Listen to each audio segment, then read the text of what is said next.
Bonjour tout le monde, bienvenue à cette émission spéciale. On a des représentants du Coop SEPB qui sont à ce 6e congrès de Uni Global Union. Pierre Chonère-Lapointe, qu'est-ce que c'est exactement Uni Global Union? C'est un regroupement de fédérations syndicales internationales. Pour l'illustrer d'une façon la plus concrète possible, c'est comme un petit peu l'ONU des syndicats regroupés. Donc, on a des gens qui viennent du Japon, des gens qui viennent du nord de l'Europe, on a des gens qui viennent de l'Afrique, on a des gens évidemment de l'Amérique du Sud. Donc, on a des gens de partout qui s'expriment dans, je pense qu'il y a des traductions pour 8 langues en traduction simultanée qui viennent raconter de leur expérience, partager sur les stratégies qu'on devrait employer pour faire face au phénomène de la mondialisation, puis des entreprises qui, elles, se coordonnent au niveau international pour pouvoir implanter leur modèle, puis prendre ce qu'elles peuvent de nos ressources et évidemment de notre force de travail. Pourquoi est-ce que le Coop SEPB est membre de Uni et qu'est-ce que ça rapporte à nos membres? La façon dont ça fonctionne, c'est qu'on s'affilie par secteur. Il y a le secteur du commerce de détail, il y a le secteur des affaires sociales, il y a en fait le secteur public, il y a le secteur financier, il y en a plusieurs comme ça. Nous, on est affiliés au secteur public et au secteur financier. Maintenant, pourquoi c'est important pour nous et pour nos membres? Ben, la première raison, c'est celle que j'ai mentionnée juste avant. Les entreprises dans lesquelles on travaille sont coordonnées au niveau international. C'est plus non seulement des enjeux et des stratégies locales qu'elles ont, c'est des enjeux internationaux. Elles pensent à la délocalisation, elles pensent à où elles vont être capables d'aller chercher les meilleurs salaires en exploitant la ressource humaine. Je m'excuse d'utiliser ce terme-là. Partout où elles se trouvent sur la planète, là, c'est le phénomène de la mondialisation. L'autre bénéfice direct qu'on va chercher, que ce soit pour nos sections locales ou nos représentants, c'est être à l'affût des nouvelles tendances. Que je prenne pour le secteur financier, l'année passée, les tendances qui se dessinaient en intelligence artificielle, qui se dessinaient en numérisation des outils financiers, c'est des tendances que j'ai revues, que j'ai vu apparaître pendant l'année dans les négociations qu'on a eues dans le secteur financier. Donc, c'est absolument important d'être là parce qu'on est capable de voir rapidement là, qu'est-ce qui se dessine, parce que les enjeux qui vivent au Japon dans leur secteur financier, on les vit des fois un peu avant, un peu après, mais c'est les mêmes outils, c'est la même numérisation là, qu'ils utilisent. Et quels sont les sujets qui sont abordés? Quel est le sujet principal de cette convention-là? Oui, le thème est se lever ensemble, Rising Together. Bon, des fois, c'est un petit peu ronflant, là, les thèmes qu'ils peuvent trouver, mais la consonance, cette fois-ci, elle est importante parce que on le voit depuis la sortie de la pandémie, puis avec l'inflation qui est galopante, les pénuries de main-d'œuvre que la plupart des pays, pas juste les pays industrialisés, que la plupart des pays dans le monde vivent actuellement, subissent, ça mène à un contexte où on voit de plus en plus de grèves qu'on ne voyait plus dans des pays comme aux États-Unis, comme en Angleterre, si on veut prendre des exemples qui sont plus près de nous. Aussi un intérêt renouvelé pour la syndicalisation. C'est pas juste comme un wishful thinking, là, je m'excuse de l'expression anglaise, c'est pas juste un souhait. Les chiffres le démontrent, là, c'est de l'information qu'on nous a communiquée. On a fait une manifestation à Philadelphie, donc avec un syndicat dans le secteur de l'entretien, ici à Philadelphie, et même dans des régions extrêmement conservatrices, les taux d'approbation puis les envies dans les réponses aux sondages des gens de syndiquer, c'est la première fois là, depuis 30-40 ans que ça arrive, c'est en hausse. On le voit aussi au Canada, il y a eu une grève dans la fonction publique. On n'avait jamais vu ça depuis extrêmement longtemps, là, de mémoire. En tout cas, moi, j'en avais jamais vu de ma vie. Même chose dans notre secteur provincial québécois. Donc, ce thème-là, cette année, Rising Together, se lever ensemble, là, prend une consonance particulière, et ça dans tous les thèmes, là, droit des femmes, droit de l'environnement, santé, sécurité. Pourquoi est-ce que c'est à Philadelphie? Parce que les Philly cheesesteaks sont délicieux, Dave. Non, blague à part, c'est pas pour ça, mais ils sont vraiment bons. Écoute, on est tombé en bonne... En tout cas, moi, je suis tombé en bas de ma chaise. Un des premiers interlocuteurs qui est venu, c'est le maire de la ville, qui est venu nous dire, vous êtes dans l'une, sinon la ville la plus syndicale des États-Unis. Il dit, moi, je me félicite que dans les derniers mois, je parlais de renouveau syndical, il dit, je me félicite que dans les derniers mois, 8 Starbucks ont déposé des requêtes en accréditation, que le musée des Beaux-Arts, le fameux musée où en tout cas la plupart des touristes, dont moi, on va faire la fameuse course de Rocky en montant les marches. Le musée, les employés du musée ont déposé une requête en accréditation. Ils disent tous nos employés de la municipalité sont syndiqués. C'est vraiment une ville américaine très fièrement syndicale depuis longtemps. Et ce maire-là, j'ai compris ça aujourd'hui, et c'est un maire sortant.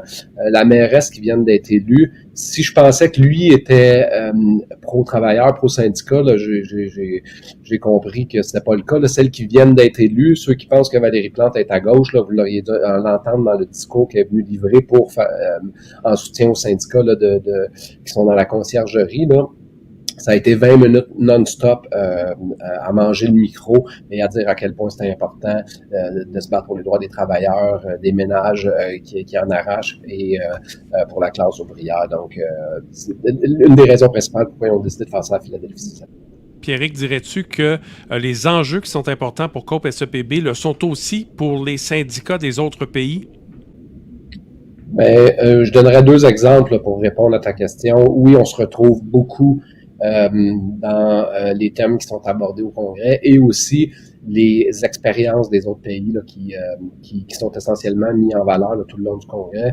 Je donnerai 2 exemples. Le premier, je reviens avec le secteur financier. Tous les enjeux qu'on a eus dans les dernières années, de fermeture de succursales, de concentration de tout le back-office, le travail administratif dans des gros centres. Les Japonais ont vécu ça. Les Africains du Sud ont vécu depuis l'année passée là, toute une digitalisation des petites transactions. C'est tous des phénomènes qu'on voit aussi dans notre système financier au Québec. Sur le droit des femmes, Annette l'a mentionné, mais je pense que c'était très révélateur. Tu sais, au dernier congrès de la FTQ, on a eu des longues discussions, des bons débats. On a fait avancer les choses par des résolutions sur les congés menstruels notamment. Et il y avait beaucoup de monde, des femmes qui allaient au micro dire je trouve ça incroyable qu'on parle de ça en plein congrès de la FTQ. Ben, c'est les mêmes choses qu'on a vécues aujourd'hui. Les Japonaises sont venues nous parler de leur expérience parce que ils sont plus avancés que nous sur ces questions-là. Ils ont déjà certains congés qui sont implantés, des difficultés pour les femmes de revendiquer ces congés-là parce qu'il y a une certaine pudeur sociale à les revendiquer. Donc, c'est le même bénéfice qu'on va retirer au niveau international qu'on va retirer dans nos propres instances là, quand on débat de ces questions-là. Un des conférenciers invités était Bernie Sanders, nul autre. Ben, en fait, il est venu en une vingtaine de minutes décliner 2 ou 3 thèmes, là, l'environnement, la justice sociale et la justice économique là, pour les classes, surtout les classes les plus populaires. Donc, ça, aux États-Unis, c'est pas simple. Leur système d'éducation est extrêmement brisé dans beaucoup d'endroits. Le système de santé, ils sont aussi en a parlé, c'est une catastrophe. Là. Ils sont le pays qui, par capita, mettent le plus d'argent sur la planète en santé, puis tu as des pourcentages qui sont absolument indécents de monde qui sont pas capables d'aller à l'hôpital. Là. Donc, puis j'ai trouvé qu'il était, tu sais, il utilise des termes très directs. Il parle d'État socialiste, il parle de choses qui devraient nous préoccuper. Il dit, écoutez, les médias, là, vous entendrez jamais parler des classes ouvrières, vous entendrez jamais parler du monde qui travaille, on va vous parler de plein d'autres affaires pour vous endormir, mais on vous parlera jamais comment ça se fait qu'il y en a qui mangent pas des enfants aux États-Unis aujourd'hui. Comment ça se fait que quand on rentre travailler dans des industries de services ou de restauration, on n'est pas capable de se servir un salaire décent pour faire vivre sa famille, alors que il y a 50 ans, un seul salaire pouvait suffire pour faire vivre toute une famille. Donc, des thèmes très simples, et il est responsable au Sénat de la commission sur l'éducation et évidemment, il a accès à de l'information de première main, là, puis il est venu nous rapporter ça de façon très simple, la crise des inégalités aux États-Unis, puis je dois le dire, ça a été extrêmement bon et efficace. Il y avait une manifestation, une marche aujourd'hui, Pierrick, c'était à quel sujet? Oui, la manifestation d'aujourd'hui, c'était pour une section locale, la section locale 32 là, du syndicat des employés de soutien. C'est sûr que le taux de syndicalisation aux États-Unis, il est bas, mais ils sont beaucoup. La section locale, Dave, compte 175 000 membres. la seule section locale. Et donc, c'est des gens répartis au travers des États-Unis, aussi un petit peu au Canada. Là. Il y en a à Chicago, il y en a à New York, il y en a ici à Philadelphie, il y en a au Texas, qui sont en renouvellement de leur convention collective et qui sont en moyenne pression parce que ce qu'on a compris, c'est que ça se passait pas très bien. Donc, ça a été une manifestation avec l'employeur dans leur négociation. Donc, c'est une manifestation en appui à leur lutte actuelle.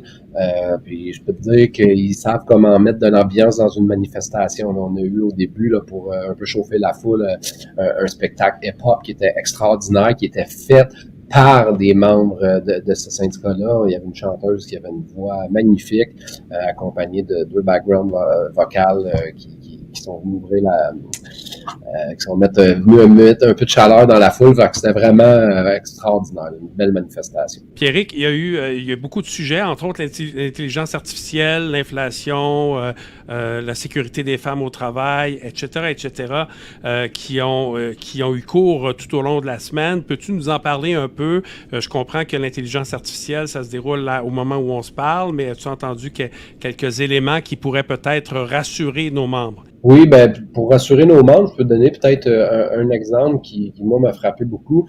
La délégation japonaise est venue nous expliquer que eux, étant donné la pénurie de main-d'œuvre, et je rappelle que le Japon avec le Québec sont les deux sociétés les plus vieillissantes au monde, eux réclament de l'accompagnement en formation pour l'intelligence artificielle. Ils sont heureux de voir le développement que ça prend dans le secteur financier, parce que puis dans le secteur aussi de la délivrance de services, notamment aux personnes âgées, parce que ils savent qu'ils n'y arriveront pas juste avec la jeune population à pouvoir soutenir les plus vieux. Fait qu'ils se disent, regarde, on en a besoin de ça, il faut qu'on fasse les affaires mieux, ça peut nous rendre plus efficaces, mais faut bien la contrôler, cette technologie-là. Donc, ils exigent et ils réussissent à signer des conventions collectives où l'intelligence artificielle est encadrée et surtout, les gens sont formés pour bien l'utiliser. Fait que moi, je pense qu'il y a des opportunités, là. C'est ça que, tu sais, quand on parle de c'est quoi les retombées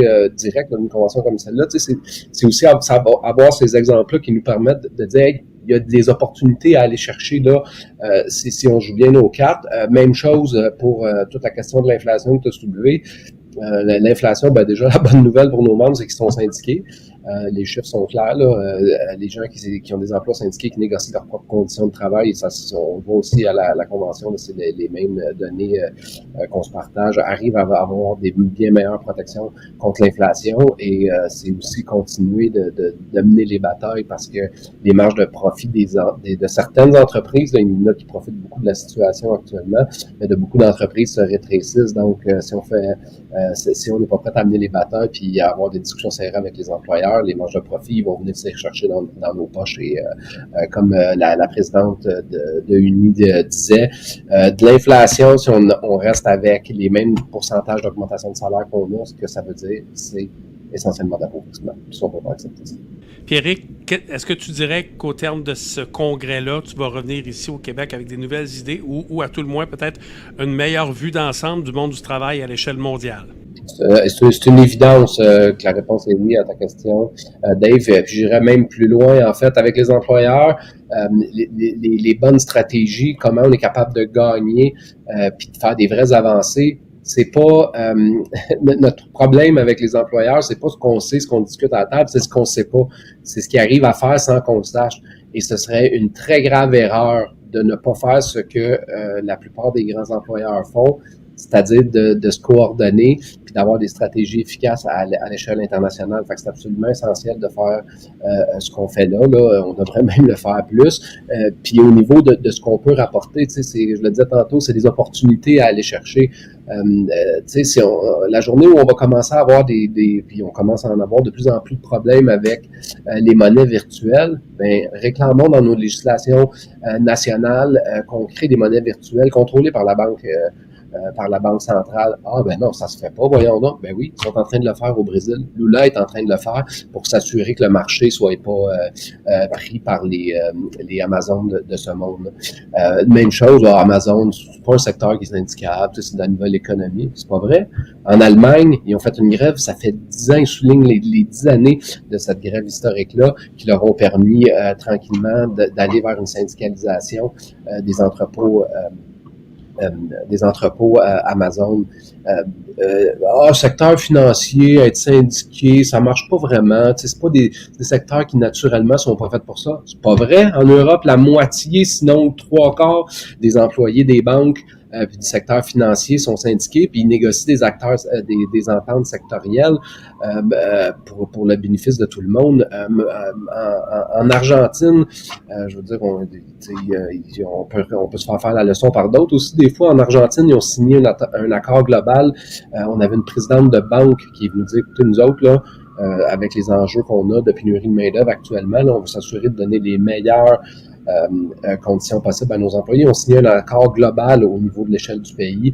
C'est la plus grande banque en termes de capitalisation, la personne qui est venue nous parler, parce qu'ils voyaient que c'était dans leur intérêt de le faire, parce qu'ils étaient en train de l'échapper. Donc, tout ça, là, c'est des opportunités qu'on manquerait si on n'était pas assis à ces tables-là à échanger de l'information. Pierrick, tu es à Philadelphie. Et étant un gars d'exercice physique et de mise en forme, je suis persuadé que tu as gravi les marches qui mènent jusqu'au musée comme Rocky Balboa dans les films. Une image vaut 1000 mots, Dave. I did it! Je l'ai fait! Est-ce que c'est exigeant? Pas pour moi. Non, moi, j'aurais pompé l'huile, c'est clair. Merci beaucoup, Pierrick. C'était très apprécié et très intéressant. On a hâte de te revoir au bureau. Ça sera pas long, j'arrive.